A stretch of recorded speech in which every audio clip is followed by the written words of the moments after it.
Hi guys, welcome back to the Adaptive Zone podcast. My name is Matthew Boyd. I'm a physiotherapist and running coach. If you enjoyed today's episode, don't forget to like and subscribe. And if you're so inclined, share it with a friend. Today, we're going to be talking with my personal favorite client, Chris. Chris, welcome to the show. Thanks, Matt. Good to be here. And Chris, cool. Chris is going to be sharing a little bit about his story and troubles with knee pain today and his journey in running. So, Chris, could you start by just introducing yourself and tell us a little bit about your background in running? Sure. Yeah. So my running journey started back in 2010. So that would have been my late 20s. And I started distance running after volunteering at the local marathon. I was working the finish line and saw everybody finish the marathon, and saw how inspired and energized it was to complete the feat. And so that got me thinking, maybe I could do that. So later on that year, I joined our local running clinic and started training for a half marathon, and ran my first half marathon. Did okay. I had some goals and I met those goals, and then it was on to the next goal. And as it often goes with running, I caught the running bug, and I started training for full marathons. That was the next challenge ahead of me. So after training for fulls, I realized that, I discovered that if I trained hard, I was faster than the average person. I was nowhere near elite by any means, but qualifying for the Boston Marathon was well within reason. So that became my new goal. And so after 2 years of hard training and near misses to reach my Boston qualifier, I eventually met the qualifying standard and was able to run the Boston Marathon in 2013. And then after that, I managed to maintain that standard and run the Boston Marathon 5 years in a row, which was, an incredible goal, or not an incredible, but a goal of mine to, maintain a standard and run this prestigious race as much as I could. So as I reached 6-7 years of training, I was happy with where I had come with my running, but as a competitive person, as most runners are, I didn't want to settle. I felt like I was plateauing a little bit. What was nice for the way I trained is I trained consistently, and I managed to not get injured, but I never really changed my training program in any drastic way. And so when I felt myself hitting this plateau, I wanted to switch things up to see if more was possible in terms of speed and setting new marathon goals. And so around 2020, 2021, I decided to change my program and do high mileage training, high volume training. I went from weekly mileage of 70 to 80 kilometers a week to 120 to 140. And I would say at first it was going really well. I had built up a strong base, and I was improving, and my body was holding up well. And I did that for about a year, and I had run a marathon, but the marathon that I had run wasn't a breakthrough marathon. It wasn't the 2:45 that I was going for, but I felt like I was on the right track. And so I stuck with the program, and after about 13, 14 months, I started to feel a little pinch in my knee. And I knew that as doing this high mileage, there would be, I would eventually have to come face to face with the accumulation of mileage. And I did like what most runners would do again. I decided to back off on my mileage just for a short period of time, and take breaks just to give my knees a rest. And then I would go back at it. But when I would go back at it, the knee pain would come quicker and more intensely than it did previously. So it would limit how far and how fast I would be able to run. But I stuck with it, and I started searching for ways to fix the knee. And I went to YouTube, went to Instagram. There's all types of influencers out there. I did the knees over toes guy. He's a pretty popular guy when you have knee injuries or knee issues. And I was looking for the quick fix, quite honestly.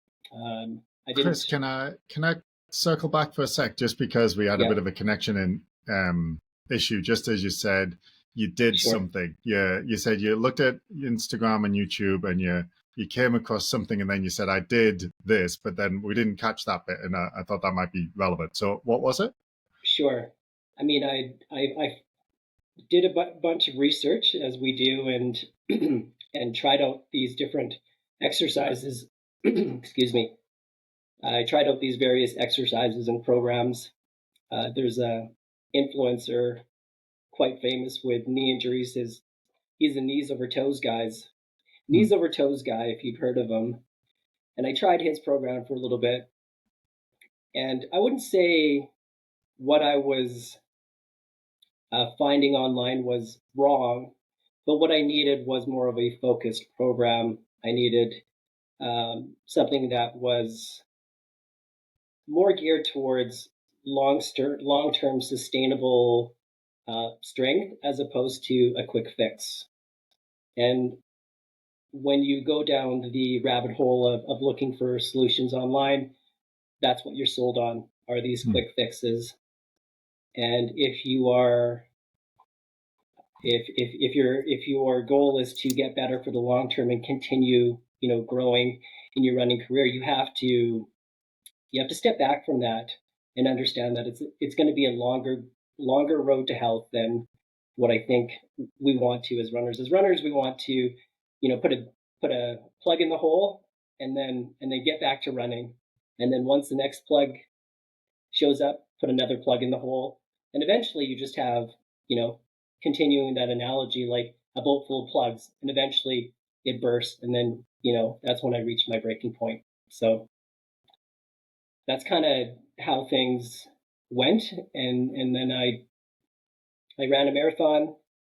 It was probably the worst marathon I've ran. And unfortunately, it was the New York City Marathon, which should have been the greatest marathon that I've experienced. But when you're running in pain and your fitness isn't there, you can't appreciate everything around you. And you spend more time suffering and in your head than, outside, soaking it all in. And so it was at that point I decided I need some real help. And Matt, are you still there? I am, Chris. I just switched us to low data mode because I was getting some choppiness. So I can still hear you just fine and everything's recording okay. But okay. You won't be able to see me for a little bit. Okay, sounds good. If we need to reschedule, I'm happy to do that too.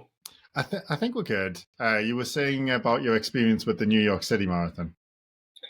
Yeah, it was after that negative experience. I hate to admit it. I reached my breaking point, and I decided I needed to get some real help. And I did a bit more research on physiotherapists and stumbled across your name. So that's how I came connected to you. So at that point in time, how long had these knee issues been going on? I would say the knee issues were going on for about a year, maybe a little less. Like I said, I tried finding other ways to fix the issue. Nothing was helping. Tried the wrestling, tried other physiotherapy studios, but I wasn't able to find the longer term solution that allowed me to get back to the type of training that I wanted to do. So it was on and off for about a year. During that year, what kind of training were you able to do? Well, I was working with my running coach, who had me on the high volume, high mileage training.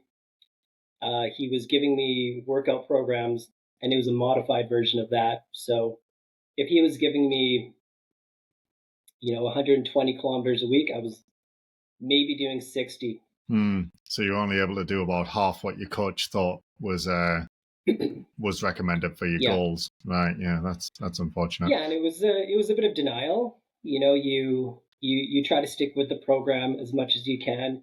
You say tomorrow's going to be a better day, or next week is going to be a better week. Hmm. But eventually, those missed workouts and lies start to accumulate week over week, and then you look back and you realize that you really haven't done the training that was prescribed to you because your body didn't allow you to do it. Yeah, yeah. And in terms of rehab, you said you tried some stuff. What kind of things were you trying? Like in a sort of sense of what were you asked to do and what were you doing, and how did that go? Well, oh gosh, there were so many different things that I experimented and tried. Uh, well, I'll go back to the knees over toes subscription that I had, and a lot of the workouts are, you know, knee squats or squats on your tippy toes at different angles, tire pulls like sled pulls, Hmm. that kind of thing. So I did a bit of that program. Truthfully, I didn't last on it for very long because it just wasn't very practical for me to do, and I didn't really know if it was getting me closer towards my running goals. Mm-hmm. Okay. I did some YouTube videos. A lot of them were like 5 to 10 minute pre-workout drills to help warm up your knees. Yep. Those really didn't make a difference at all, but I was doing something. And went to other physiotherapy studios where they would do like scraping and deep tissue massage, which again, I think it relieved my knee in the moment.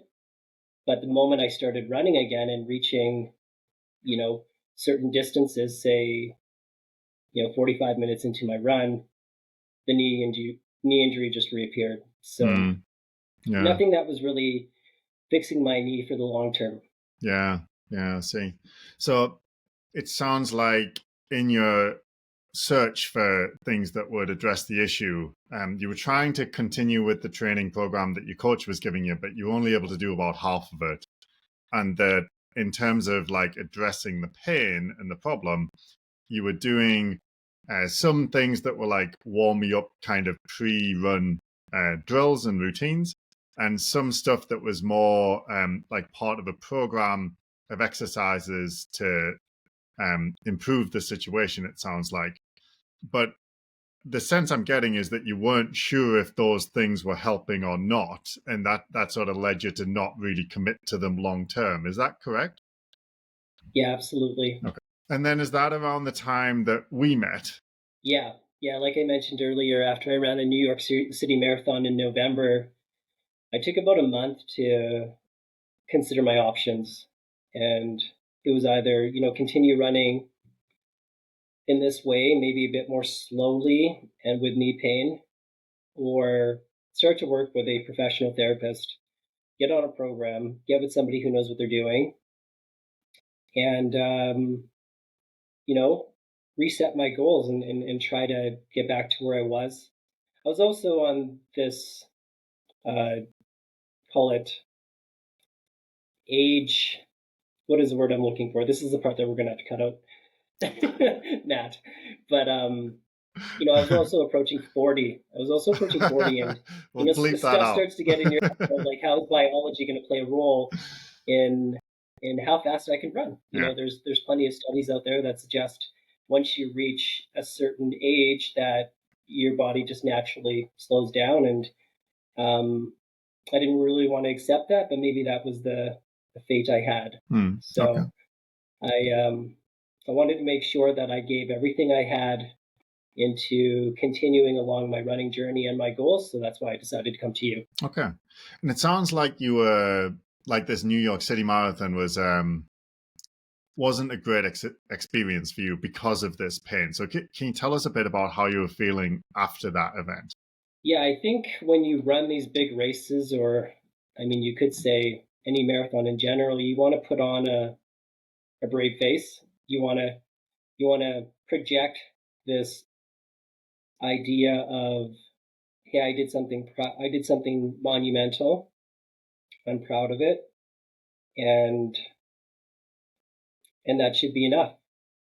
And so that was sort of my way of dealing with it. I again, like running the New York City Marathon or any marathon in general is a huge feat, and for the majority of the population, running a marathon is like, wow, you did something amazing. But for me as a runner, having invested over a decade into running, having some pretty lofty goals, and then having to deal with injury, lack of fitness, and a finish time that was almost 50 minutes slower than what I'm accustomed to running. I I don't want to go as far as depressed, but it definitely takes a mental toll when you feel like you've let yourself down.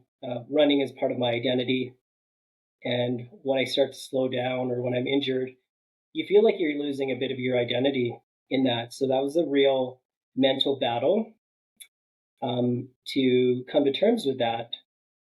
But then, what option do you have? Do you stop running? Well, that's not an option to me. So let's continue running in pain unless I can figure it out. So yeah, there was a range of emotions, but deep down inside, I knew how I felt, and that's what drove me to look for real answers instead of the quick fixes. So you were looking at that point for something that was designed to be a little less immediate, and because you had tried things that were supposed to work quickly and they just didn't seem to be working. Exactly. Okay. And then how are you feeling about the future? Because this was 2022, end of 2022. How are you feeling about 2023 and 2024? Did you see yourself sort of coming back and getting back to normal, or were you more pessimistic than that? Oh no, I was definitely pessimistic. Based on what I had done and researched, I just wasn't sure. I just wasn't sure if there was a solution to my knee problems. Again, as I discussed earlier, I wasn't getting any younger. But I figured, I'm not quite done with this running thing, and let's give it one more shot to see if working with a different physiotherapist would allow me to continue going after my goals. And so, while I was pessimistic, there is that hint of optimism that you have, that things will get better. And that's why I decided again to come to see you to just, can you diagnose my issue, which you were able to do really, really quickly. And would the program that you give me or put me on allow me to see incremental growth, into incremental health? Cool. And I was really approaching it in a sort of week by week, month by month basis, because I didn't want to get my hopes up. I've been injured for close to 2 years, and would this be any different? I don't know. So tell us about like that sort of first meeting me and then that diagnosis and what your memories are of that experience. Yeah, well, it's a good question, because this is going to challenge my memory, which isn't so great right now. But yeah, what was it? I think the way, we did our typical, or I would say your typical assessment, trying to pinpoint what the problem is through different exercises you would put me through, and questions you would ask me to describe where the pain was. And questions like, is it a sharp pain? Is it more of a dull pain? When does the pain appear? Does it appear? Do you have issues walking up the stairs, like walking around, or is it a pain that you only feel when you are running? And so I think through that diagnosis in our initial interview, we were able to really get directly to the issue at hand, which was something I couldn't do on my own. And it was at that point that the way you were able to explain the problem really started to open my eyes that, okay, so at least now we know what the problem is. And if we know what the problem is, we can now, start to work towards a solution. So I was a bit more optimistic after that first meeting, although I wasn't ready to fully, buy in until I started seeing those real results. What was your what was your interpretation of what the problem was? The ambiguous term of runner's knee, whatever that means. Also, what is the term again? The overuse, the Like a repetitive help me stress with this. injury? Yeah, repetitive stress. But I didn't know. There's lots of things in the knee, lots of parts and ligaments and bones and muscles that, as a as a non-trained medical expert, I don't know. You read a lot of things online, but you don't know exactly if that applies to you, and you just sort of do a bit of generalization, and then you self-diagnose, then you start working on what you think you need to work on. But I didn't know, honestly. And then after our session, because my impression was it was your patellar tendon that was hurting. So that this, for the listener, is the tendon that connects your thigh muscle, your quadriceps muscle, to the shin. Did that make sense for you, or were you like, I don't know, I'm not sure? No, it made absolute sense. You described it as patellar tendinopathy. As I mentioned, you had asked some questions and diagnosed the issue during the appointment, which was really helpful. But then what was even more helpful is you sent some follow-up information, both, research that was available online, as well as, I believe, a podcast interview that you had done with an expert. Oh yeah. And after listening to that content and reading those articles, I was convinced that it was exactly my problem. Yeah, I can remember this series of articles I sent you. It's my tendinopathy series. That it's a bit of a read. It's a bit of a tome, but I think it needed to be. Do you know what I mean? Yes. For people who have tendon issues to get that and be like, oh yeah, that's me. I think that's really really helpful, because then you're like you say, you know what you're up against then. And I think the big thing for the listener here is that tendons are slow. So I probably said that exact phrase to you, Chris. I say it to everybody who I think has a tendon issue. Tendons are slow. They take months, and then sometimes into maybe not years, but more than 1 year to fully resolve. So if you're looking for something that's going to have an effect in days, or weeks, yes, but plural, not 1 or 2 weeks, then you're going to be frustrated, and it does need to have that element of progression to it. But I don't want to kind of get too much into my thoughts of it, because I'd like to kind of go through from your perspective.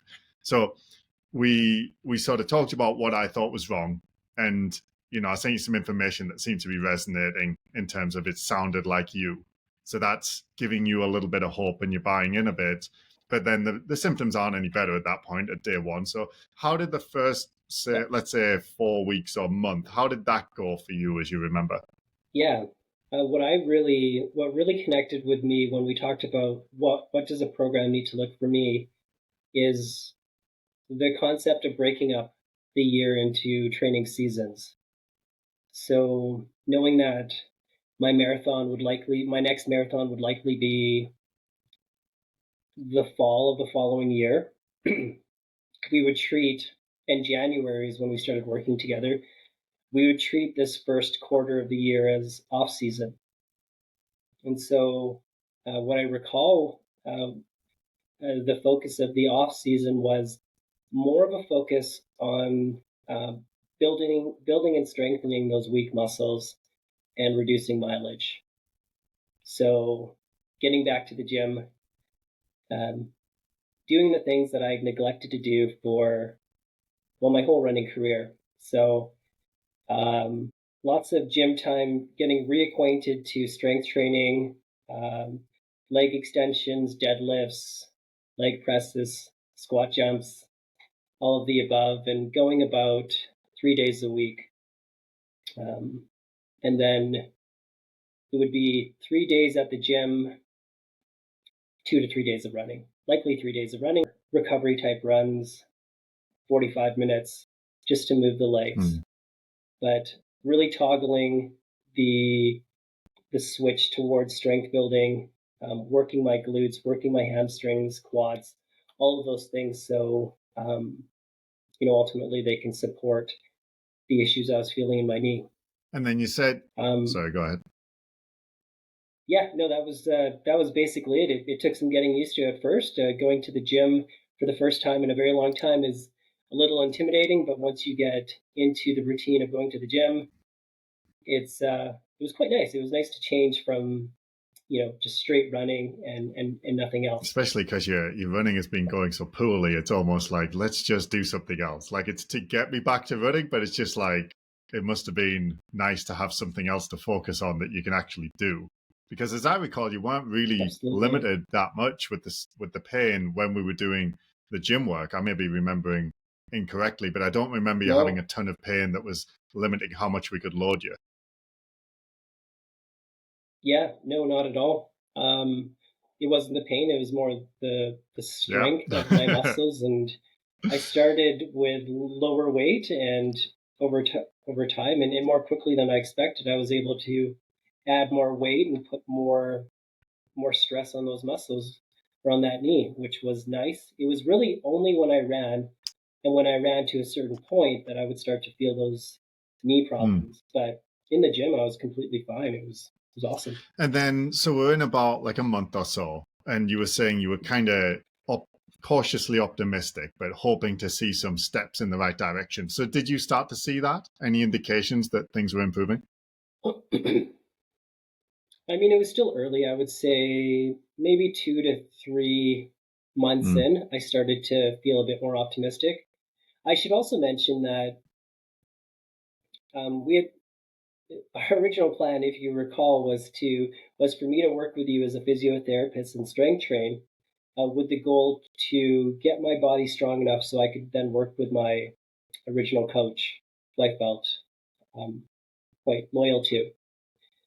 But through our conversation, you explained that strength training is one part of it, but running coach is the other part that needs to go hand in hand if we really want to get you where you want to be. So that made a lot of sense to me. So we agreed to have you do a running program for me as well, and that was the other half that that helped me get back, or got me back on track there, because you started to reintroduce a lot of the things that I stopped doing over the years, like hill training, which was another form of strength training. I started to work more like limited speed work into my runs on top of the recovery runs that I mentioned earlier. And the combination of the strength training, the speed work, the hill training, and the consistent running, my knee started to eventually, that threshold where I felt like my knee was hitting a breaking point, started going higher and higher and higher. And that's when I started to feel that, hey, I think things are moving in the right direction finally. Yeah. And the reasoning for that, and this is part of the trouble with traditional approaches to rehab, and this is the struggle I had working in the clinic, and it's exactly what I sort of verbalized to you, is that let's say you have someone with a tendon issue, and you're controlling the loads on the tendon in the gym, and then you're controlling the loads on the muscles to make them stronger so they can handle more, again, in the gym. But then you've got this whole other amount of load. So all of the running, and in terms of how fast, how often, how frequently, how long, that's not being managed, right? So a lot of runners will do really good rehab in terms of the tendon exercises and that kind of thing, but there's not much help or guidance in using the running as the rehab. So how are you controlling that load and moving it up and down, and using things like hill sprints to stimulate tendon adaptation?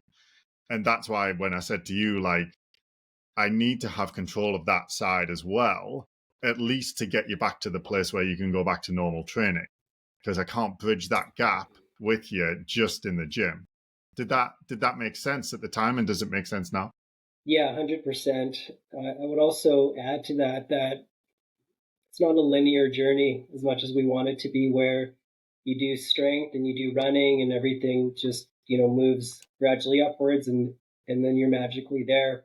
Within each phase of training, there's ups and downs. So, as I was introducing speed work and hill training, I would have some solid weeks, and then weeks where I wasn't feeling so good, and that's where communication with the coach is so important, to then allow your body to recover, be it a week or 2 weeks, so that you can get back on track and get back to the program that was designed for you. So there's a lot reminds me a lot of like a stock market graph, Mm, where there'd be upward trajectory, sort of accumulation, but there'd be little dips yeah. throughout, and it's managing those little dips in each cycle of training, um, with the sort of grander goal in perspective. Yeah, nice. That's a really nice analogy, that stock market graph that everyone's accountant shows them when they start freaking out. So with I had a couple freakouts with yeah, you, if you yeah, remember. and that's I see that as part of my job sometimes, Yeah, is just to say no, just stay the yeah. course. Like, we back off a little bit and then carry on. Like, it doesn't mean it's not working. If you expect it, then it's like six steps forward, 2 steps back, 4 steps forward, 1 step back. Like, that's what we're looking for. Yeah, and that would be, going back to the pessimistic attitude I have when I would have those setbacks. I would then question, are we on the Mm, right program? But then being on the other side of the program and just keeping the faith helps me see that helps me see exactly what we're talking about. If you stay the course, you'll get there. It just requires a lot of trust and faith in the mm. beginning, and then once you're through the experience, you can then reflect and go, yeah, that was the right decision. And that's why you have to understand what the problem is and why the plan is the way it is, and also have your expectations aligned. So, like, if we're saying this is going to take months, then that makes sense when you hit a flare up, that I'm not saying, oh, we need to change the plan. I'm saying, no, this is expected. This is going to take months. Remember, I said this is going to take months. This is taking months. And I think that having that longer term perspective is difficult if you're expecting things to improve in a few weeks. Now, not all running conditions take this long, but tendons do. And especially if you've had trouble for, well over a year, you are looking at 3, 6, 9 months of getting it back to normal. So at this point, we've probably come through the winter, and we're getting towards the spring. And it sounds like you can do Mm-hmm. more training now, although not as much as you were doing before. Can you talk us through that kind of next phase and into the springtime? Yeah, so going back to the seasons that I had mentioned earlier, there was the off season that we had just gone through, and when I started working with you, and then there was like the preseason, and then there's race season, and then there's the recovery. So I would put where we're at in the year, pre-spring, that preseason race season phase. And so with the preseason phase, it was continuing to strength train in the way that I had in the previous phase, but then now we're going to introduce a little bit more mileage to build my base. Um, and through the work that I did with the off season, my body was well prepared to take on both the strength load and the running load, where the transition from one phase to the next felt quite natural, and I didn't shock my body, and thankfully I didn't re-aggravate my knee where it became an issue. So yeah, a little bit longer running workouts. What was once 45-minute workouts, they were then 60-minute workouts, and then continuing to add to my speed and hill workouts. And I think through that natural progression, my body just adapted, and I was getting stronger and stronger, which then gave me more and more confidence in the plan that we had in place for me. So at that point, I felt like everything was on track, and I decided to register for my first half marathon just to test it out. I hadn't done any real fast races in quite some time. And I decided just, this would be a good marker to see if I'm where I'm at or if I'm not where I'm at. So I registered for the Calgary Half Marathon in the springtime, and my target was my A target was under 90 minutes, so under 130, but I wasn't sure. It could be an hour 45, I think I remember saying to you, or it could be 2 hours. I just really wasn't sure on how my knee would hold up. And so I ran the race, and in the first half of the race, I ran cautiously, and I hit that halfway point feeling really good. Monitoring my body, monitoring my knee, just trying to make sure that I was fully in tune with how things were operating on race day. And I was able to run the second half of that marathon just as fast, maybe even a little faster than the first half. And I reached my A goal of under 130. I think it was like 129. So I was feeling really, really good at that point. Yeah.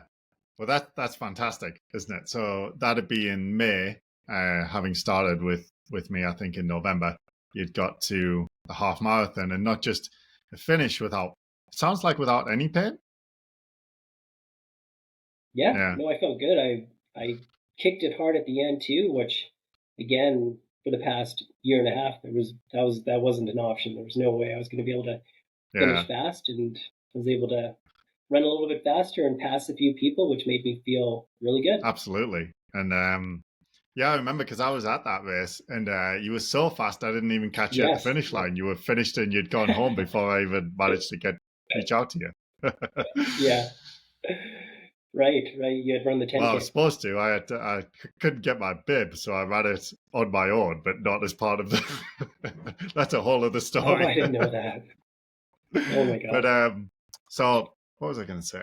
So okay, so how are you feeling after that? Right, like you've been through quite the journey, that 5 months. How are you feeling about your running, having finished that race and finished fast, without pain? Yeah. Oh man, I was feeling excited. It was real evidence at that point that the program I was on was working. It made me realize that my only regret at that point is, why did I wait so long to come to you to get on this program? Why did I try to, self-diagnose and self-treat without any results? So there was a bit of that realization, and it's learning for next time that I deal with an issue that there's professionals out there for a reason. And when you find the right people, you realize how quickly you can get back on track. So, man, I was excited, and I was had a runner's high, a prolonged runner's high, and I was ready to keep training. I was ready to keep training and train harder, which was perfect because that was sort of the next season, which was like, race season is coming. Race season is here. And at that point, if you recall, that's when I was made aware that I'd been selected to run I've been selected in the lottery to run the Berlin Marathon in September. So that then became my main focus, and I just wanted to up my training and continue getting faster and stronger. So super excited at that point. I then picked the races that I wanted to do and build up to the Berlin Marathon, and I chosen there was another half marathon in Calgary. It was the Stampede Half Marathon, and then the Edmonton Marathon had a 10K in August, and then that would set me up to run the Berlin Marathon in September. So I was making plans, and that was something that I hadn't done previously because I just didn't know where my body or my mind would be at. So definitely a positive place following the Calgary Marathon. Yeah, I remember talking to you on the phone afterwards. I think it might have been that day, and just the excitement in your voice talking about the rest of the year stuck with me because I remember it was, and I think credit to you because, there was like 2 months of barely running and in the gym 3 times a week. And like you said, you're not a gym rat. You didn't really want to go and do that, but you sort of decided that you were going to do what was necessary to get back to full training. And I think credit to you there for patience and consistency to spend those 2-3 months building up and ready to start hitting training in a more aggressive way. Well, yeah, and I needed to trust you. I also needed to accept what I was doing wasn't working. And that was the eye-opening thing when you when you come to terms with that. And so how did training through the summer and in preparation for Berlin go? I would say it was the best training block I've had in 2 years. Awesome. To put it simply. Yeah, between the progress I had made in the previous 4 or 5 months and the newfound confidence that I had in the program, both strength training and running that you had me on, and this major race to look forward to, there really wasn't anything standing in my way. And again, for the first time in 2 years, I just felt like I could train in a way that I hadn't been able to. Injury wasn't preventing me from going out for my long runs, doing the prescribed speed work. And as a result, I was able to nail every workout. I have my own personal motto, which is win the workout, win the day. Yeah. And that's the goal. And if you do that over and over and over, those days turn into weeks, those weeks turn into months, those months turn into cycles. And that's what I experienced through the summer leading into the marathon. I'm definitely going to steal that. I like that. Win the workout, win the day, and then just add them up. I like it. So in terms of that training block, we really weren't restricted by the knee, as I recall. I don't remember any significant flare-ups during that time, and we were able to focus on just making your training slowly, progressively harder and more volume. Is that your recollection? Yeah, I would say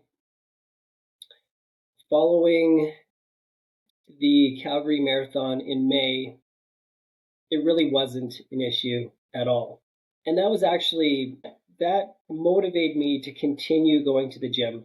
I think when you start to see progress, you start to wane a little bit on what got you there because, hey, my knee's not an issue, so why do I need to keep doing these workouts? Could I get away with stopping these workouts because I only have so much time in the day? I have so much energy in the day, and ultimately running is my goal, so let's just do the running portion. But I mean, that was one choice. The other choice was, hey, what we're doing is working. Let's just stay on that medicine and keep doing it. And, stay the course, as you say, trust the program. And that's what I chose to do. So it's maintaining the mindset that keep doing what got you here. Don't change things. And strength training was a major component of that and something that I hadn't incorporated in the past that I believe allowed me to run pain-free and run further and faster than I had been training for 2 years. Yeah, because you had the tissues that could handle it. You had the muscles and tendons that could handle those stresses. So how did the race go, Berlin? It's a loaded question for another podcast, I think. I guess simply put, it went the complete opposite of the New York City Marathon. Where the New York City Marathon was painful, mentally draining, the Berlin Marathon was the opposite of that. I came into that race feeling confident that I had done the training to set me up for success. And then for me, the biggest thing is, have I done the right preparation? Is my fitness where it needs to be? As long as those things are in place, then hey, we'll see what happens on the day. And because my fitness was at the highest level it's been for a long time, I was able to just run the race and take in everything that makes the Berlin Marathon what it is. It's one of the 6 majors in the world, and it's one of those for a reason. It's the amazing crowd support, the amazing scenery, the historic buildings, the landmarks. It felt like I was running back in time in so many ways because there's so much history in the city. And it was incredible. It was amazing. I mean, it wasn't the fastest marathon I've ran by any means, but it was the experience. And that was ultimately the reason why I wanted to train so hard for Berlin, was to actually enjoy this once in a lifetime race that not many people get to Yeah. experience. And mission accomplished. It was that I remember in talking to you and in identifying what are my goals for the race. That was goal number one, knowing the dreadful experience I had from New York, and I do want to go back to New York and experience it in a way that I think it was meant to be. So fingers crossed, maybe I'll get back there one day. So looking forward now, is that your plan, or what are you thinking for next year now? Well, I'm not sure. I had tried. So as I mentioned, there's 6 marathons, 6 world marathons. What is the term now? Now it's escaping me. Is it the majors? 6 world marathon races. 6 world majors. Yeah, that's right. And so I've done 4 of them. I've done Boston, as I mentioned earlier. I've done New York. I've done Chicago, and now Berlin. There's 2 left in Tokyo and London. And so I've been trying to get into Tokyo. Not going to get into Tokyo this year.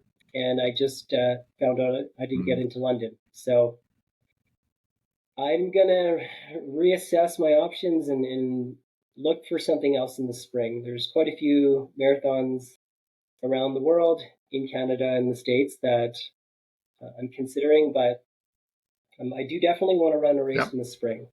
Just need to figure it out. And then once I have that goal race figured out, then it's build the program and train with purpose. You're back to marathoning now. It sounds like you haven't lost your love for that distance, and it's unique challenges. Absolutely. That's awesome, man. Absolutely. That's awesome. And so, like, reflecting on it now, because that's a long period of time. We're looking at just over a year since you started working with me, maybe, a good year or year and a half before that with knee pain. Like, what are your reflections on the whole experience, for anyone else who might be going through this kind of thing? Yeah, I think the theme is going to come through pretty clearly in this conversation. That, how would I explain this? If something's not working, do something different. I had toiled with this injury for over a year, trying to find the solution on my own, looking for those quick fixes. And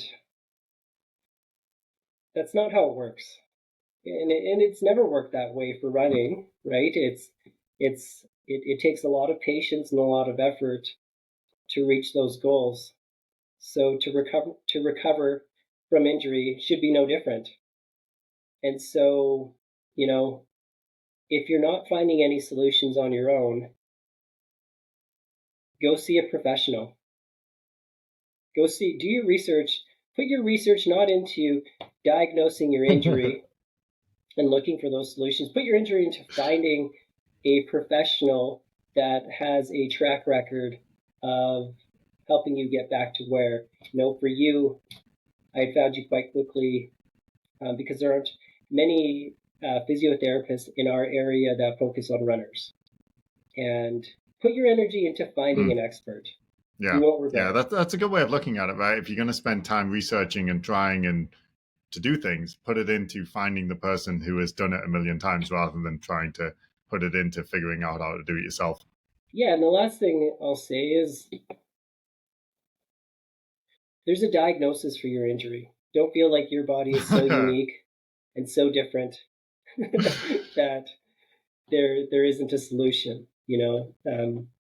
Again, there's experts out there for a reason to find the solution. Once you find the solution, then once you find the problem, identify the problem, you can then work on the solution.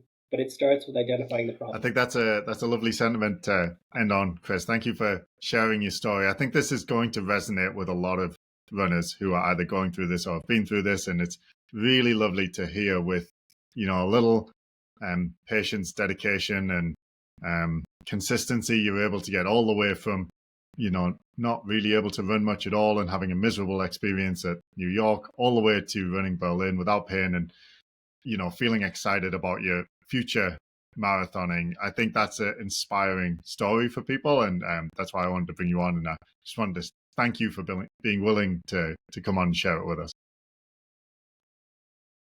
Yeah, absolutely. Thanks for letting me share my story, and thanks for all your help in getting me back to where I want to be. Absolutely our pleasure, definitely. All right, I'll stop the recording there. Thanks, Chris.